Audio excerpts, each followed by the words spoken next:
कक्षा 10वीं के गणित विषय के अध्याय 4 द्विघात समीकरण के अंतर्गत महत्वपूर्ण प्रश्नों की एक और सीरीज़ में आपके लिए यहाँ पे यदि आपको 100 में से 100 लाना है तो इनका अध्ययन जरूर करें। और इसमें इस यूनिट में अंकों का विभाजन कुछ इस प्रकार से है। 6 अंक कुल निर्धारित हैं और अंक 1 वाला 2 प्रश्न और 4 अंक वाला 1 प्रश्न परीक्षा में पूछा जाना है। इसमें 1 अंक वाले प्रश्नों में पहला प्रश्न है, द्विघात समीकरण का व्यापक रूप लिखिए। तो इसका व्यापक रूप है ax⁻² धन bx धन c बराबर 0, जहाँ a बराबर नहीं है 0 के और a b c वास्तविक संख्याएं हैं। दूसरा प्रश्न, द्विघात समीकरण हल करने का सूत्र बताइए। तो इसका सूत्र है x बराबर ऋण b धन ऋण करनी b का वर्ग ऋण 4ac/2a। तीसरा प्रश्न है यहाँ पे, द्विघात समीकरण के कितने मूल होते हैं? तो इसका आंसर है 2 मूल होते हैं। चौथा प्रश्न है, द्विघात समीकरण में चर राशि की अधिकतम घात होती है। तो यहाँ पे आप देख रहे हैं x⁻² है तो हम लिखेंगे 2 होती है। पांचवा, विभक्तिकर का सूत्र लिखिए। 2020 में यह प्रश्न आया था, d बराबर b का वर्ग ऋण 4ac होता है।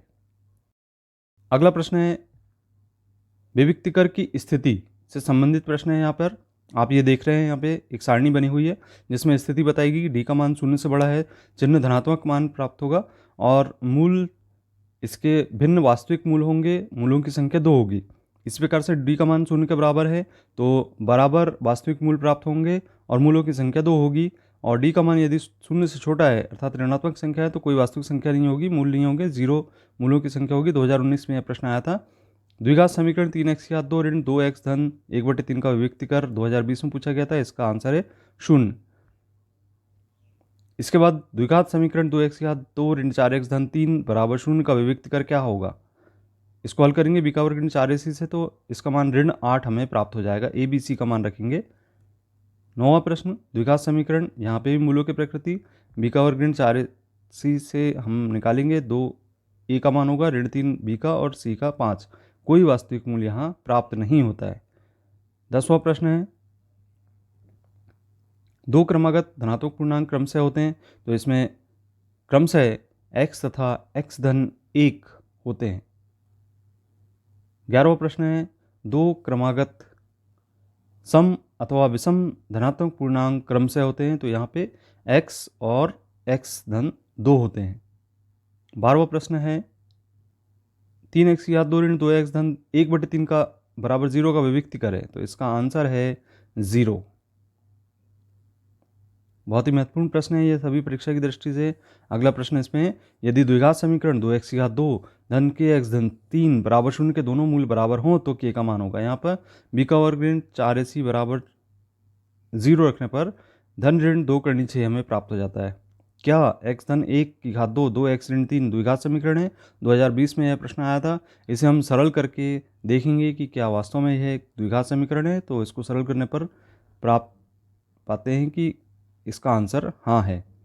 क्या x⁻² धन 2 करनी x धन 1 बराबर 0 एक द्विघात समीकरण? तो यहाँ करनी x लिखा हुआ तो यह बिल्कुल द्विघात समीकरण नहीं होगा। 16वां प्रश्न है, समीकरण x ऋण 2⁻² बराबर 0 के हल हैं। तो यहाँ पे x ऋण 2 बराबर 0 रखने पर 2 प्राप्त होगा। इसी प्रकार से दूसरा मूल भी 2 होगा। अब 4 अंक वाले महत्वपूर्ण प्रश्नों की बात करें तो यहाँ पे महत्वपूर्ण प्रश्नों में पहला प्रश्न है, निम्न समीकरण के मूल सूत्र विधि से ज्ञात कीजिए। बहुत अच्छे से आप इसको हल करके देखिएगा। x ऋण 1/x बराबर 3, 2020 में यह प्रश्न आया था। अगला प्रश्न है, x धन 1/x बराबर 3, 2019 में यह प्रश्न पूछा गया था। हमेशा यह प्रश्न आते रहते हैं। अगला है 2x⁻² धन x ऋण 4 बराबर 0। गुणनखंड विधि से निम्न समीकरण के मूल ज्ञात कीजिए। तो यहाँ पे समीकरण दिए गए हैं। पहला है 2x⁻² ऋण 7x धन 6 बराबर 0 और 6x⁻² ऋण x ऋण 2 बराबर 0। 2020 पूरक परीक्षा में यह प्रश्न परीक्षा में पूछा जा चुका है। तीसरा प्रश्न है, पूर्ण वर्ग बनाने की विधि से निम्न समीकरण के मूल ज्ञात कीजिए। तो यहाँ पे पहला प्रश्न है इसके अंतर्गत 5x⁻² ऋण 6x ऋण 2 बराबर 0। दूसरा प्रश्न है 2x⁻² ऋण 7x धन 3 बराबर 0। तीसरा प्रश्न है, ऐसी 2 संख्याएं ज्ञात कीजिए जिनका योग 27 हो और गुणनखंड 182 हो। बहुत महत्वपूर्ण प्रश्न है, परीक्षा में अवश्य इस वर्ष परीक्षा में पूछा जाएगा।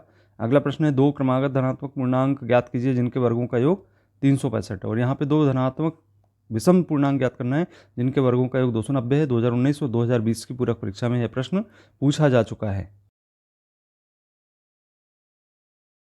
निम्न प्रत्येक द्विघात समीकरण में k का ऐसा मान ज्ञात कीजिए जिसके लिए दो मूल बराबर है। तो 2x2 धन k x धन 3 बराबर 0, 2020 में यह प्रश्न आया था। और kx x ऋण 2 धन 6 बराबर 0। बहुत इंपॉर्टेंट प्रश्न है ये सभी परीक्षा की दृष्टि से। आप इन प्रश्नों का अभ्यास करके जरूर जावें, और आपने अभी तक चैनल को सब्सक्राइब नहीं किया तो सब्सक्राइब कर लें। धन्यवाद।